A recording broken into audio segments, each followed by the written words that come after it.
Escuta ciência.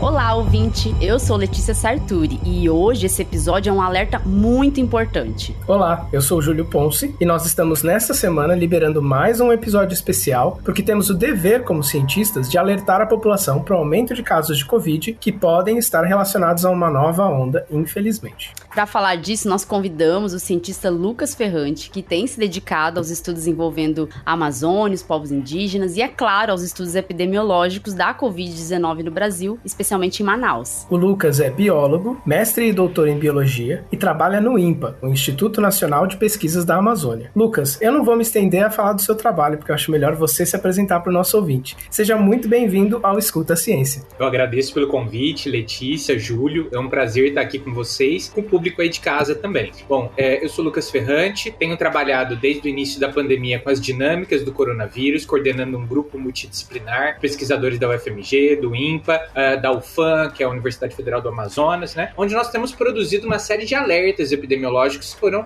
realmente importantes para alertar principalmente sobre o aumento de casos na Amazônia.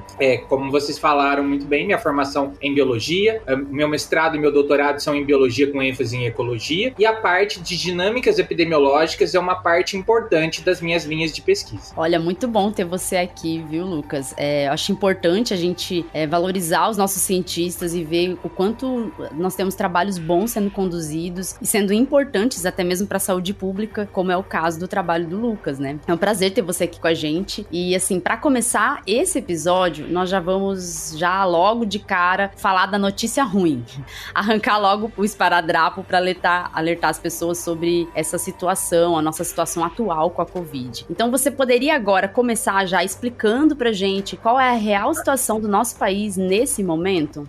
Nesse momento, o que nós temos observado é um recrudescimento dos casos de Covid-19, um novo aumento. E por que nós estamos observando isso agora? Primeiro, porque o vírus ele não parou de sofrer mutações, né? E hoje nós temos vacinas e doses reforço das vacinas que são feitas basicamente com a variante que deu origem a essa pandemia. Então, nós vemos a taxa de vacinação diminuindo constantemente, as pessoas estão deixando de tomar as doses reforço, que são extremamente importantes para manter esse pool alto de imunização dentro da população. A gente precisa lembrar que vacinação é um pacto coletivo, nós precisamos ter o maior número de pessoas vacinadas possíveis para que a gente diminua a transmissão comunitária do vírus. Então, ao mesmo tempo que nós temos a diminuição dessa proteção da população pelas vacinas, nós temos algumas novas variantes que já começam a burlar essa proteção das vacinas, ao mesmo tempo que nós abrimos mão de algumas proteções importantes, que eram o isolamento social, evitar grandes aglomerações e também deixamos de utilizar máscaras, que era a barreira mais eficiente, de fato, para frear esses aerossóis na respiração da gente que contém as partículas do coronavírus. Então, tudo isso em conjunto tem aumentado a transmissão comunitária, que coloca a gente novamente suscetível a uma grande onda, principalmente por conta que a principal barreira para barrar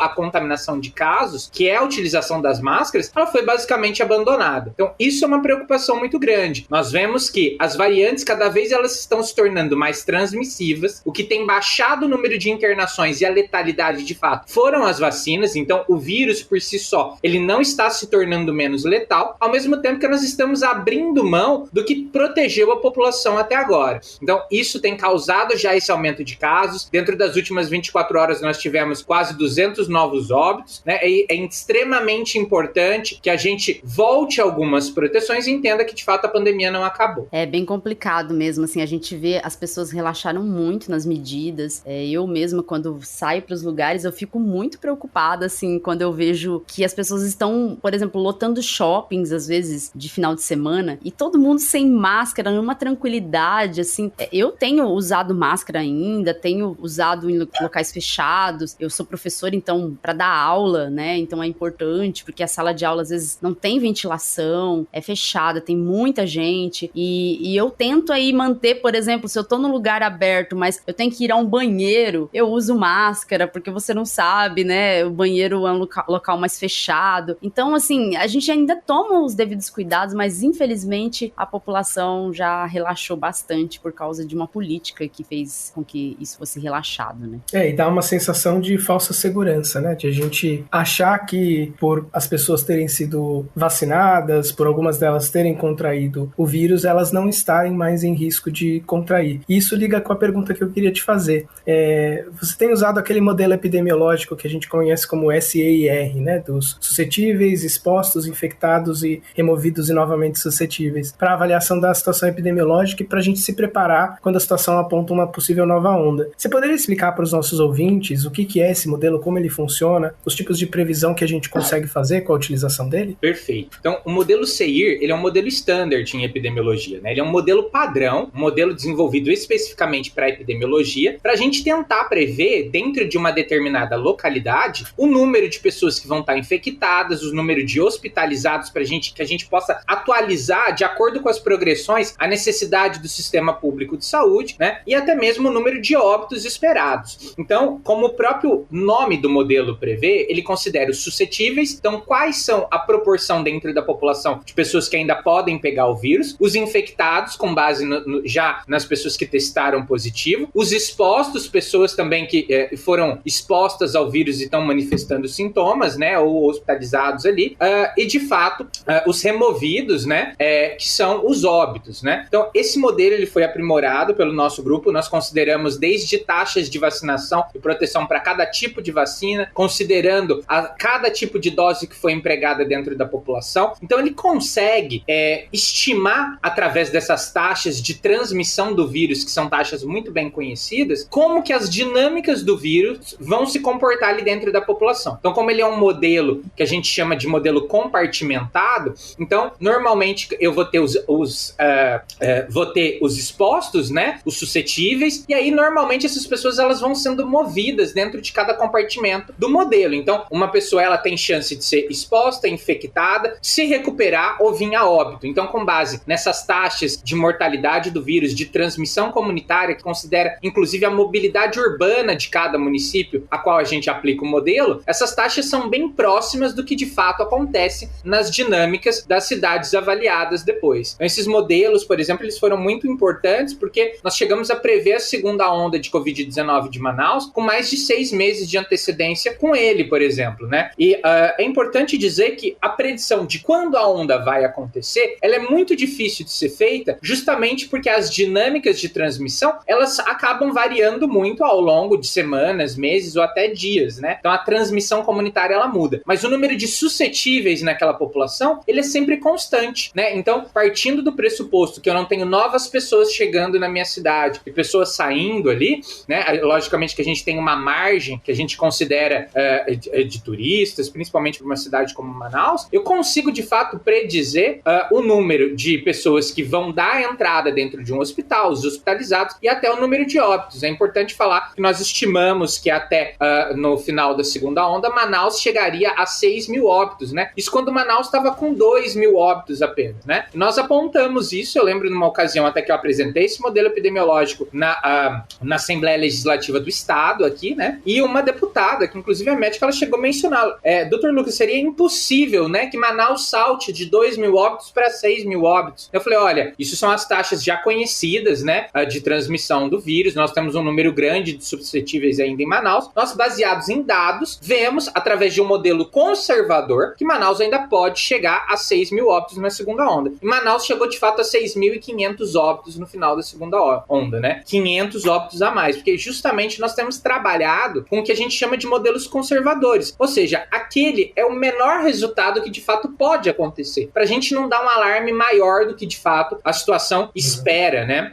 Esse modelo também a gente chegou a utilizar ele em Curitiba. A cidade pensava em abrir e propiciar um retorno escolar antecipado sem a vacinação. Nós conseguimos realizar uma nota técnica com esse modelo, apontando com previsão quando que o número de casos iria aumentar novamente. Entregamos isso para a prefeitura e a prefeitura decidiu abster, de fato, dessa abertura, adotando um lockdown de 21 dias, tal como nós recomendamos, que inclusive foi noticiado pelo jornal Estadão, foi eficiente em salvar 1.500 vidas, né? Nós evitamos 1.500 óbitos ali. Então, esse é o papel do modelo SEIR. Predizer com antecedência quais são os índices de internações que nós vamos precisar, principalmente na pandemia da Covid, onde nós tivemos um congestionamento do sistema público de saúde, o que aumentava a mortalidade com o colapso, né, da saúde de cada município. Então, esse modelo, ele tem essa função, evitar que o caos se instale. E é importante, né, a gente pensar nessa questão de usar o modelo conservador, porque eu acho que quando a gente tem essa tarefa de alertar, como alguns alertam sobre alterações climáticas, sobre violência, que é a minha área de pesquisa, sobre a própria Covid, se as piores previsões se concretizam, as pessoas às vezes falam, mas não tinha nada que tinha que fazer, é o destino. Se elas não se concretizam, elas vão falar, mas então não precisava ter todo esse estardalhaço, né? Porque olha só como o número não chegou naquele número horrível que você falou. Quando a gente usa essa previsão conservadora, a gente está contando, olha, se tudo mais der certo, a gente ainda vai ter esse problema, né? E me preocupa ouvir a sua declaração de que uma pessoa com formação em saúde médica ainda, né, confrontada com dados, diga não, mas isso é uma mentira, isso não vai acontecer. E, enfim, espero que tenha refletido aí sobre as palavras dela quando ela viu que os seus números, na verdade, estavam até subestimando, né, por uma taxa aí de 500, a tragédia que todo mundo observou que aconteceu em Manaus. Pois é, isso daí até a gente fica sempre remoendo um pouco disso da condução da pandemia, né? E essas pessoas duvidarem de dados científicos acabaram fazendo com que outras pessoas inocentes fossem, de alguma forma, influenciadas por esse discurso anti-ciência, esse discurso negacionista, e muita gente ficou exposta, ficou vulnerável por causa dessa gente que tentou duvidar da ciência, né? Que tentou ir contra o que os dados e os fatos mostravam, né? Isso é muito preocupante. A gente vive um país numa situação muito complicada de uma política anti-ciência, né? Isso é bem triste da gente ver. E assim, quando a gente emite novos alertas, ainda vai ter gente que vai duvidar do que estamos falando, mesmo que a gente tenha passado por toda essa situação. Por exemplo, você não acha que, por exemplo, agora, a gente emitindo o alerta de uma nova onda, as pessoas que já relaxaram as medidas, você acha que elas vão querer voltar às medidas antes, Lucas? Sinceramente, você acha? Isso é uma coisa extremamente complicada, né? Nós vimos que antes, em estados que o Brasil estava numa situação muito pior, municípios que relaxaram qualquer tipo de medida tiveram uma dificuldade muito grande em voltar essas medidas depois, né? Então nós vemos um ânimo da população que a pandemia acabou, e não acabou. E exatamente esse ânimo de pandemia acabou que vai fazer a pandemia continuar, né? É extremamente importante a gente dizer isso. E nós temos também uma visão colocada por alguns políticos em suas falas que nitidamente apontam que nós superamos a pandemia, né? Então isso é muito preocupante, que uma autoridade pública vem até a população afirmando que de fato nós já passamos pelo pior momento. E de fato isso não necessariamente é verdade, porque até o momento nós utilizamos em todas as grandes ondas, nós utilizamos máscaras, que são a barreira de fato mais eficiente para conter a transmissão viral. Ou seja, agora nós vamos enfrentar uma nova onda, apesar da vacina, sem essa importante barreira que diminui em torno de 80% a transmissão comunitária do vírus. Então nós vamos chegar a limiares de transmissão comunitária que nós não chegamos em nenhuma outra fase dessa pandemia. Consequentemente, nós vamos ter muito mais casos, um sobrecarregamento ainda maior do sistema público de saúde, que pode voltar a vir a colapso de novo, e aí a mortalidade dispara, podendo disparar, inclusive, em limiares muito superiores do que a gente já observou. Então, justamente, a nossa negligência com isso vai fazer com que talvez essa onda seja uma das mais severas, se a gente não tomar ações em tempo real, né? Então, é fundamental que a população, de fato, dê um passo atrás e volte e se conscientize que, de fato, a pandemia não acabou. Nós vemos já uma nova onda na Europa, né, com o maior número de casos que nós víamos em ondas anteriores, né? Então, isso, de fato, é um alerta de que a pandemia não acabou e que o Brasil vai replicar esse momento, né? Sim, assim, a gente sabe que a situação não é de tranquilidade, porque nós estamos do lado aí da ciência e sabemos que a doença não está totalmente controlada. E ainda mais aqui no Brasil, que temos pessoas que não foram vacinadas, infelizmente. Tem gente que se recusou a ser vacinada. Tem gente concorrendo a cargo eletivo que declarou essa semana que não se vacinou. Exato. É importante ressaltar.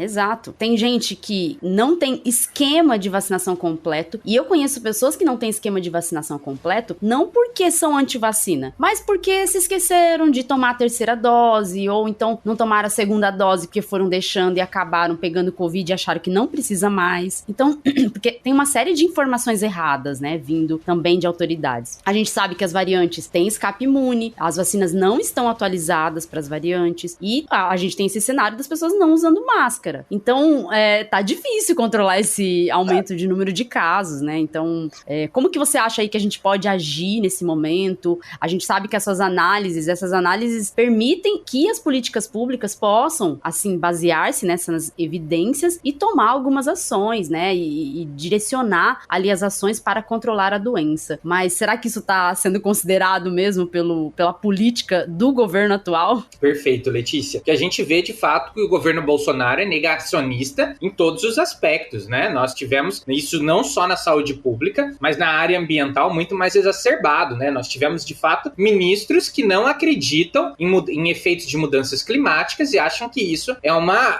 invenção da ideologia marxista, pra gente ter uma ideia, né? Então, de fato, política pública a gente pode esperar que nós não vamos ter nesse momento. Então, por isso que é necessário que quem pensa de maneira científica paute por um governo, de fato, que não seja negacionista, né? Nós temos uma escolha muito séria para fazer essa semana para o Brasil, que vai ser se a gente vai enfrentar essa nova onda, de fato, se de fato ela for estourar só o ano que vem, com aspecto científico à frente, tomando uma decisão, ou se nós vamos continuar vendo brasileiros morrendo cada dia mais e voltar a estaca zero dessa pandemia, né? Então, é isso que se trata essas eleições nesse momento, né? Inclusive, não apenas da gente reverter toda essa situação caótica que o Brasil tá, mas de controle da pandemia que o governo Bolsonaro não foi capaz de realizar no país, né?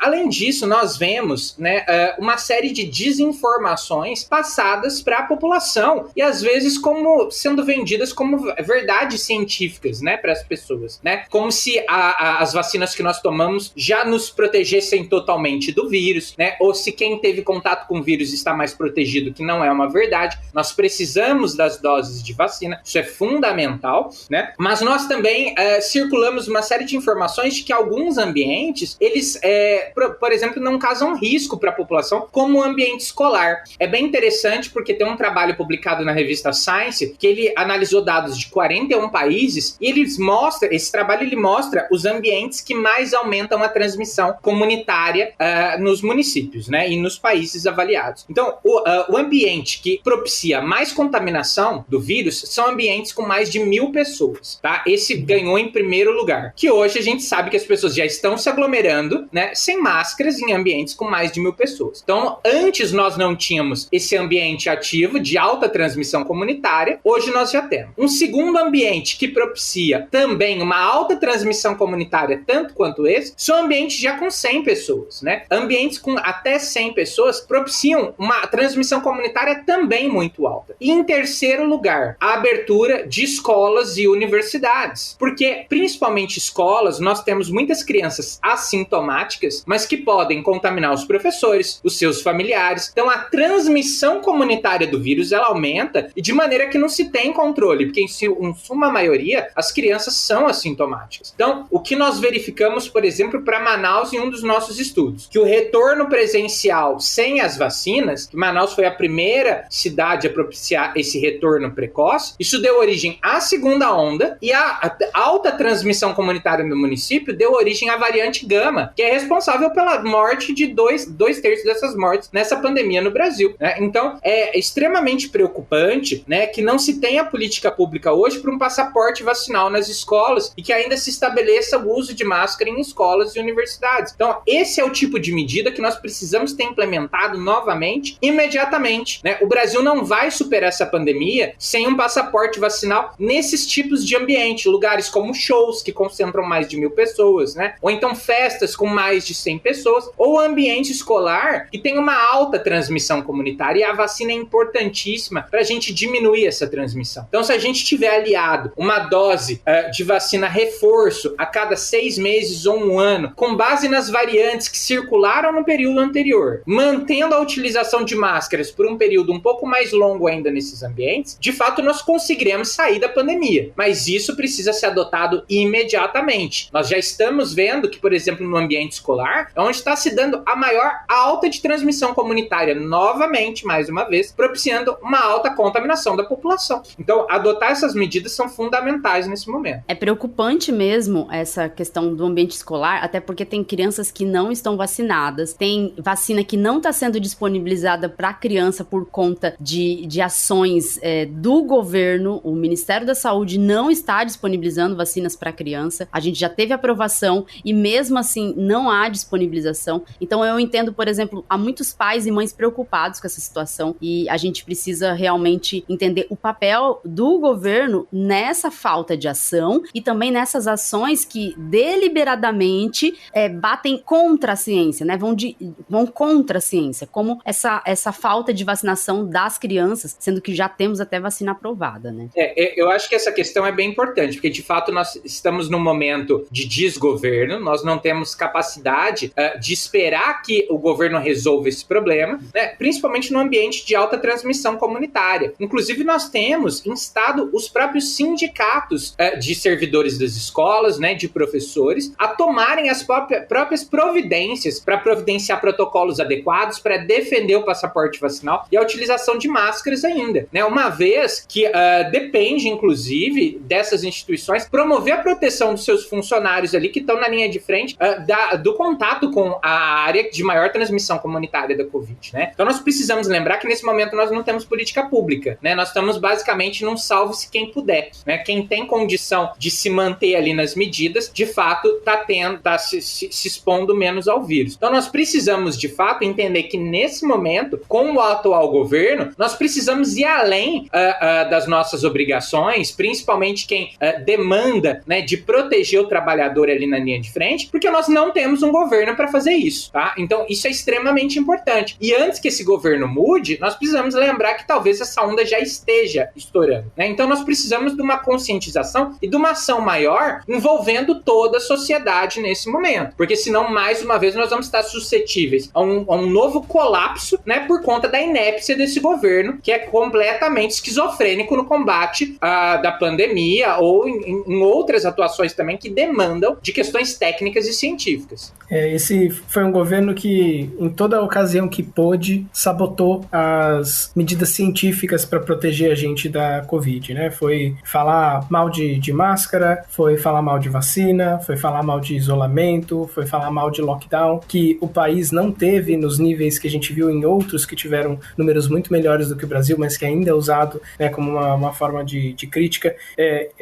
Instou algumas pessoas a invadirem o hospital público para filmar, para ver se realmente as pessoas estavam falecendo de Covid. Teve uma apoiadora que tem cargo no Legislativo que falou que estavam sendo enterrados caixões vazios, né? Então, assim, é um desrespeito completo com a morte, com a doença e com os cientistas, né? E a gente viu, durante esses últimos 4 anos, descaso com a universidade pública, corte de linhas de pesquisa, corte de fomento, demissão do diretor do INPE, pessoas falando coisas sem nenhum embasamento científico e muitos episódios lamentáveis de perseguição pessoal a cientistas, né? Não um debate de argumentos, mas um ataque pessoal à figura do cientista.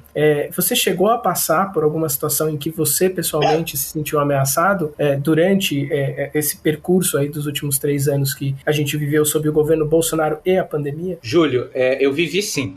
Uma das áreas paralelas a minhas áreas de pesquisa sobre epidemiologia são as áreas de desmonte ambiental e de políticas públicas ambientais. E eu lembro que um dos primeiros problemas que eu tive com o governo Bolsonaro foi em 2020, quando eu derrubei um decreto dele, da Tereza Cristina e do Paulo Guedes, que visava o plantios extensos de cana-de-açúcar na Amazônia e no Pantanal. Então eu tenho alguns trabalhos importantes do impacto de matrizes agrícolas sobre estrutura florestais, sobre a biodiversidade, dentre eles um trabalho extenso feito na Mata Atlântica. Tinha também uma letter publicada na Science e outra publicada na Nature. Então eu realizei uma denúncia no Ministério Público Federal com base nesses dados científicos e junto com o Ministério a gente conseguiu redigir uma ação que foi capaz de derrubar o decreto, porque de fato os ministérios não conseguiram dar argumentos técnicos para embasar isso. Eu lembro que logo que saiu isso, o próprio ministro de Ciência e Tecnologia, Marcos Pontes, eu fui informado que ele ligou no INPA pedindo a minha cabeça. Isso foi uma das primeiras ações. E depois agentes da ABIN vindo no INPA pegar meus dados também, né? Então,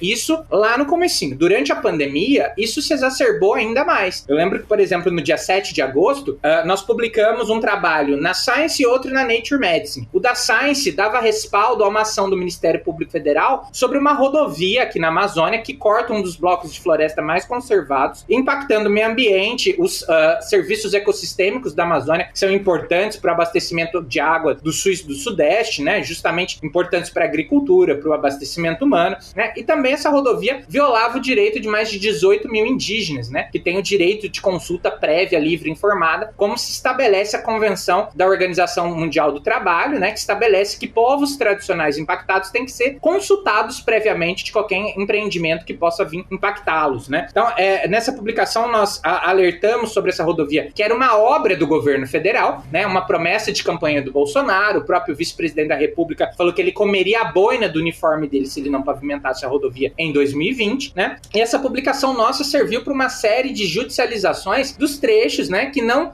tinham estudos ambientais adequados nem a consulta dos povos indígenas. E justamente no mesmo dia também nós alertamos que Manaus passaria por uma segunda onda de Covid-19. Em conta dessas duas publicações, o INPA foi cobrado para que soltasse uma nota pública falando que não se responsabilizava pelas minhas declarações, né? Então, diferente do que a UFMG, que tinham autores do nosso artigo, e a própria UFAM aqui de Manaus soltaram notas na mídia exaltando os estudos que estavam nos maiores periódicos científicos do mundo, né? O INPA soltou uma nota pública com meu nome, falando que a instituição não se responsabilizava por essas declarações. E a partir daí eu recebi uma série de ameaças de morte, né? Calúnias e difamação anexadas justamente a essa nota pública, justamente porque não houve como descredibilizar a pesquisa feita, então houve a tentativa de ataques diretos a mim, como se eu fosse parar de divulgar esses dados ou fosse parar de fazer pesquisa por isso. Inclusive, eu recebi 2 atentados, né? Um em novembro de 2020, uma tentativa de sequestro, que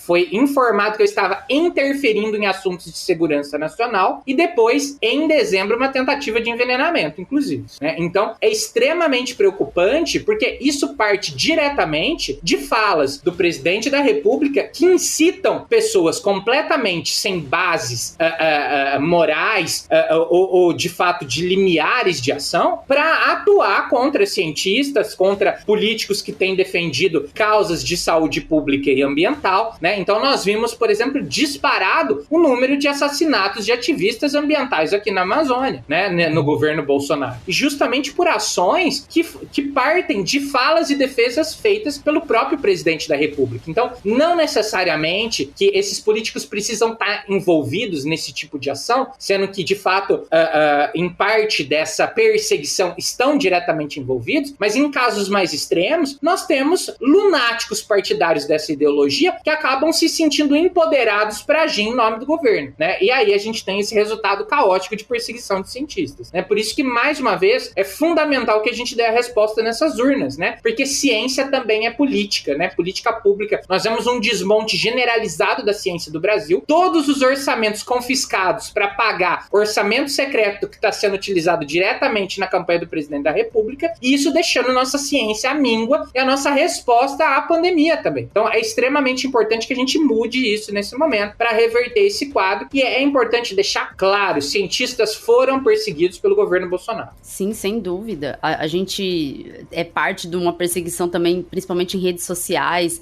Eu já tive que fazer boletim de ocorrência também, por causa de ofensas gravíssimas que eu sofri. Então, a gente experimentou um pouco disso, não com essa intensidade com que você experimentou, o que é muito grave, coloca o Brasil num descrédito até mesmo no mundo, né? Porque não é só internamente que a gente tem vergonha de ter um governo assim, não é aqui só. Eu acho que o Júlio, por exemplo, que tá fora do Brasil, ele imagina que se alguém que trabalha com ele lá escuta um negócio desse, ele vai ficar envergonhado pelo país. É uma vergonha o que a gente tá vivendo. Assim, esse descaso com a ciência que tá acontecendo não é um mero descaso que aconteceu assim ao acaso. Isso é uma política. É importante a gente sempre deixar claro. É uma política anti-ciência que tá instalada no governo federal, e por causa disso ele tem aparelhado instituições para que essa política seja mantida. Se esse homem é reeleito, nós simplesmente deixaremos de ter ciência aqui no Brasil, porque a queda no investimento é cada vez maior. Essa perseguição aos cientistas desencoraja desencoraja os cientistas de poderem fazer pesquisas importantes, como essas ligadas à Amazônia, ligadas à Covid. Então, esse é um momento muito importante que a gente está vivendo. Eu até tenho insistido em falar com pessoas indecisas e pessoas que dizem que vão anular mesmo, né, que vão votar branco, que não vão votar, até com pessoas que acham que vão votar no Bolsonaro. Eu tenho falado e mostrado o caos que a gente viveu, o quanto esse caos pode ser aprofundado e virar uma política de governo completamente instalada que demoraria muitas décadas pra gente reverter, né, ou então talvez a gente não conseguiria reverter em muitos casos. Então a gente tem que reforçar isso. Quem pensa no progresso do nosso país e vê que a ciência é parte desse progresso, precisa estar atento aos sinais que nós estamos tendo. Nós estamos tendo vários sinais de que esse governo não é simplesmente mais um governo, né? É o governo antidemocrático, é o governo anti-ciência, é o governo anti-progresso do Brasil. É o governo que não quer que o país progrida, né? Que quer governar ali para uma casta, um grupo muito especial que possa controlar o resto dos brasileiros. Então isso é muito, muito grave mesmo. Letícia, isso que você falou é extremamente importante. Eu vejo 2 pontos, né? Primeiro, de fato, os danos econômicos sobre o país, né? Não é uma questão só de essa ideologia empregada pelo governo, ela não tem chance de fazer o Brasil se desenvolver, é um retrocesso, né? Então, por exemplo, nós demonstramos através de um trabalho que foi recém-aceito na Conservation Biology, deve sair já na próxima semana, né? Que os rios voadores da amazônicos, que são um fenômeno de que a Amazônia exporta água para o sul e sudeste do Brasil, eles já estão sendo impactados pelo desmatamento da Amazônia, né? Por exemplo, produtores de café no sul de Minas Gerais já tiveram menor produtividade o ano passado por conta de secas extremas, né? Que foram intensificadas pelo desmatamento da Amazônia, né? Então, por exemplo, nós vemos uma ação dessa do Bolsonaro, do Paulo Guedes e da Tereza Cristina, que são ministros, né? De tentar intensificar plantios extensos de cana-de-açúcar na Amazônia e do Pantanal. Um dos argumentos era um impacto sobre os rios voadores, né? Então, os danos ali para o país, a gente estava falando de desabastecimento hídrico humano sem proporções no sul e no sudeste do Brasil, principalmente para São Paulo, que é abastecido pelo sistema Cantareira. Nós estávamos falando ali de colapso da agricultura no sul e no sudeste do Brasil, que são as regiões mais produtivas. Então, esse governo, ele não é nem um pouco técnico, né?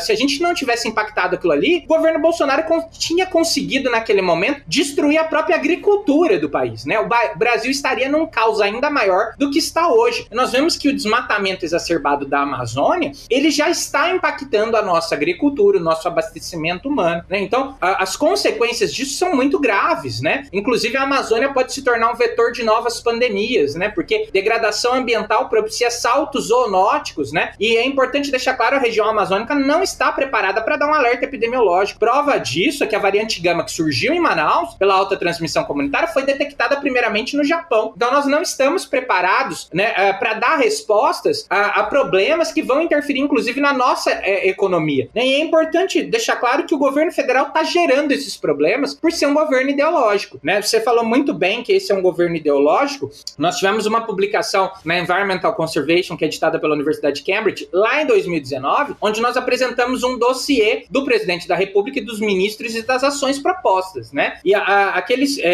estudo especificamente, ele falava como o novo presidente do Brasil, os ruralistas, isso já no título, vão impactar o meio ambiente, os povos indígenas e o clima global. Isso lá em 2019, nós vimos tudo isso se concretizando. Por quê? Nós tivemos, de fato, um ministro do meio ambiente que era anti-meio ambiente, um ministro condenado por favorecer mineradoras, né, por estar envolvido com tráfico de madeira ilegal. Nós tínhamos, de fato, ministros das relações exteriores, né, que não acreditavam em mudanças climáticas, que hoje já é uma prioridade no mundo para ser discutida entre os países. Nós tínhamos uma ministra de direitos humanos que foi denunciada pela nação Wailapiti, por exemplo, por tráfico humano, né? Então, quando a gente tem uma ministra de direitos humanos, que era Damares Alves, que foi denunciada à Comissão de Direitos Humanos da Câmara dos Deputados em 2009 por tráfico humano, por favorecer tráfico humano, a gente já vê que esses ministros estão sendo escolhidos a dedo para sucatear, né, e destruir as pastas a qual eles foram colocados. Então, não houve nenhum, de fato, ministro técnico no governo Bolsonaro. Prova disso, por exemplo, foi o Eduardo Pazuello no Ministério da Saúde, que se acreditava ser um especialista em logística, mandou vacina que era do Amazonas para o Amapá e vice-versa, né? Então fez confusões extremamente grandes. ele e o Tarcísio, que hoje, inclusive, é candidato ao governo de São Paulo, orquestraram um dos maiores desastres de saúde pública no Brasil, que foi o transporte de oxigênio para Manaus, né? Então, veja que foi uma ação de má fé. O governo federal, nessa ocasião, falou que iria mandar pela rodovia BR-319, justamente a rodovia da publicação do 7 de agosto, lá quando nós também avisamos da segunda onda de Covid-19, né? Disse que iria providenciar uma rota emergencial por essa rodovia, que é completamente intrafegável em janeiro, né? E que uma rota, por exemplo, hídrica, né, pelos rios da Amazônia, demorariam mais de 6 a 7 dias. E eles apresentaram uma rota alternativa, que era saindo de Santarém até Manaus, no contrafluxo do rio Amazonas, né? Sendo que as vacinas estavam em Porto Velho e eu tenho o Rio Madeira, que é a principal rota econômica de transporte para Manaus. Isso demoraria de 30 a 56 horas no máximo, né? Então, se eu tivesse de fato um governo técnico, a ação emergencial ali para trazer oxigênio para Manaus deveria ser via avião da FAB, numa ação extremamente urgente para atender uma demanda ali extremamente urgente, e depois a médio e longo prazo pelo Rio Madeira via cabotagem, né? Que eu ia ter, inclusive, isso feito de maneira muito mais econômica, né? Economizando dinheiro do governo federal de maneira muito mais rápida do que a estratégia adotada, que foi uma estratégia para promover lobby de uma promessa de campanha do presidente Bolsonaro, né? Que custou centenas de vidas em Manaus, né? Então é extremamente grave um ministro de infraestrutura que não sabe a rota mais adequada para transporte de um insumo médico extremamente importante, e agora se candidata para o estado mais populoso do Brasil, né? Com uma economia mais pungente, com ciência extremamente importante que tem praticado. Então, os danos do governo Bolsonaro e de seus ministros são extremamente graves para o Brasil, né? Nós não tivemos nenhuma ação pautada de maneira técnica por esse governo. Isso resultou em morte. E agora o que a gente está falando é de pegar um desses ministros e colocar, inclusive, para o estado de São Paulo, né? Então, é extremamente preocupante essa situação, porque, de fato, foi um governo pautado em ideologia e continua replicando isso até hoje. Muito difícil mesmo, viu? A gente tá aqui apavorados já com essa situação da possibilidade de termos um governador como esse aí. Mas pode falar, Júlio, você ia falar?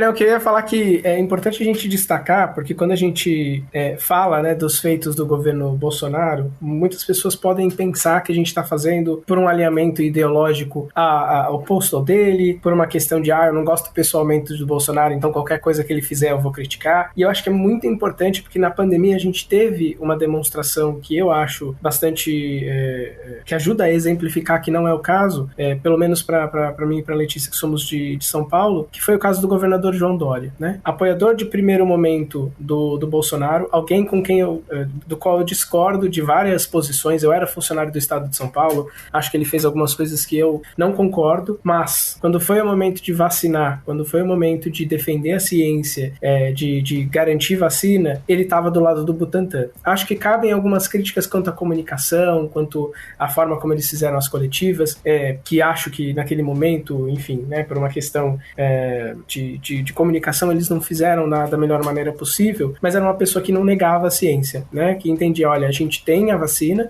e que também em nenhum momento falou, olha, a gente tem a vacina do Butantan, no meu estado só entra do Butantan. Não, a gente tem a do Butantan, mas eu vou também querer garantir que a gente tenha da Pfizer, da AstraZeneca, da Janssen, qualquer outra que a gente consiga trazer para o estado, porque o importante aqui é salvar pessoas, né? E foi justamente essa posição, essa oposição, na verdade, dele, de uma forma tão diametral ao Bolsonaro, que acho que acelerou a chegada das vacinas, que já estavam atrasadas, poderiam ter chegado muito antes, mas sem uma figura, né, e sem essa, entre aspas, corrida da vacina, com o Butantan, fazendo a sua parte, fazendo os testes e tudo mais, era bem possível que talvez nem isso a gente tivesse, né? Nem em janeiro a gente conseguisse. E um outro ponto que eu notei quando você mencionou das questões climáticas, né, das questões de saúde pública, a gente vive num planeta só, né? A gente sabe da dimensão do Brasil, a gente sabe da importância estratégica do Brasil, mas as coisas que acontecem no Brasil, o desmatamento da Amazônia, afeta o clima no mundo inteiro. E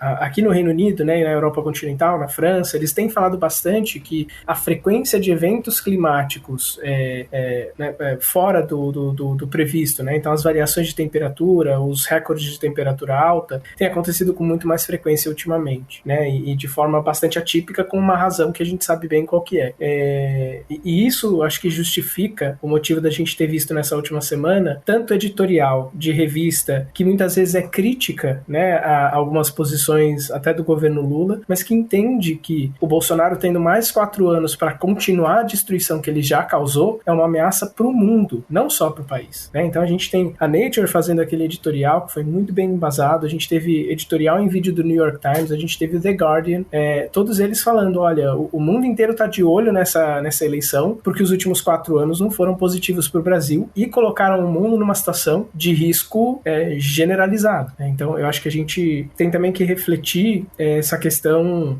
de como a gente vai ser visto lá fora, né? De como a gente quer reconstruir o país, o que a gente quer deixar de herança, né, para os nossos descendentes, porque o que a gente tem visto nesses últimos 4 anos é mesmo esse impulso de destruição. Muito triste mesmo, assim, eu fico um pouco desanimada do fato de que mudando de governo, ainda assim a gente vai ter uma certa dificuldade para se recuperar, mas eu tenho esperança que sim, a gente vai conseguir mudar de governo, porque eu acho que a maior parte da população conseguiu enxergar o quanto esse governo foi tão nocivo para o país em todos os aspectos, né? Não é só na ciência, não é só na saúde pública, também é na economia, né? Então a gente tem várias frentes aí que foram tiveram muitos danos frente a esse governo que não tem nada de técnico, que é anti-ciência, que é ideológico. Então, infelizmente, a gente passou por esse momento na nossa história, vamos ter dificuldade para se recuperar, porque ainda continua esse movimento, mas a gente vai seguir em frente porque há esperança, nós podemos mudar isso no domingo, a gente pode votar